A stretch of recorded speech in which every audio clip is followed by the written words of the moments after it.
নমস্কাৰ, মই প্ৰিয়াংকুৱে আপোনালোকক মোৰ ইউটিউব চেনেললৈ স্বাগতম জনাইছোঁ।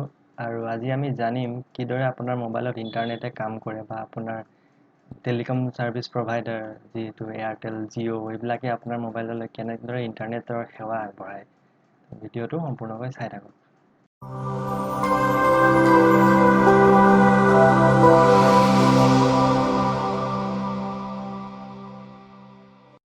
আপোনাৰ মোবাইল ফোন বা কম্পিউটাৰ যিটো ইণ্টাৰনেট চলে সেইটো টেলিকম কোম্পানীবিলাকে কিছুমান মোবাইল ফোন টাৱাৰ বা লেণ্ডলাইনৰ জৰিয়তে আপোনাৰ ঘৰলৈ বা আপোনাৰ ফোনলৈ আনে। আৰু এই ইণ্টাৰনেট সেৱাটো ছেটেলাইটৰ সৈতে যোগাযোগ হৈ নাথাকে।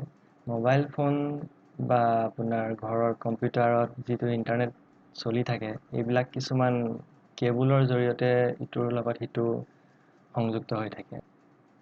সাগৰৰ তলত কিছুমান কেবুল বহাই থোৱা আছে যাক ছাবমেৰিন কেবুল বুলি কোৱা হয়, আৰু এইবিলাক টেলিকম কোম্পানীবিলাকে কিছুমান কোম্পানীৰ পৰা লিজত লৈ থৈছে, আৰু কিছুমান টেলিকম কোম্পানীয়ে নিজৰো কেবুল সাগৰৰ তলত বহাই থৈছে। আৰু এই ছাবমেৰিন কেবুলৰ জৰিয়তে এখন মহাদেশৰ পৰা আন এখন মহাদেশলৈ ইণ্টাৰনেট সেৱা আদান প্ৰদান কৰা হয়। আৰু ইণ্টাৰনেটৰ যি কেবুলবিলাক বহাই থোৱা আছে, তো ভাৰতত 15টা ষ্টেচনত আহি ইয়াতে আপোনাৰ মোবাইল বা কম্পিউটাৰলৈ টেলিকম কোম্পানীৰ জৰিয়তে আহে। আৰু এই 15টা ষ্টেচন মুম্বাই, চেন্নাই, কোচিন আদি কিছুমান জেগাত বনাই থোৱা আছে। আৰু এইবিলাক এয়াৰটেল, BSNL, ভোডাফোন, টাটা আদিৰ দৰে কিছুমান টেলিকম কোম্পানীয়ে ক্ৰয় কৰি ৰাখিছে বা বনাই ৰাখিছে। আৰু এই সাগৰ তলিত যিবিলাক কেবুল বহুওৱা হয় এইবিলাক বহাওঁতে বহুত বছৰ লাগি যায়, 4-5 বছৰ, 2-3 বছৰ তেনেকৈ ধৰক বহুত বছৰ লাগে। আৰু কিছুমান জাহাজৰ জৰিয়তে ইয়াক বহুওৱা হয়, আৰু ই পানীৰ তলত থাকে বাবে ইয়াক ছাবমেৰিন কেবুল বুলি কোৱা হয়।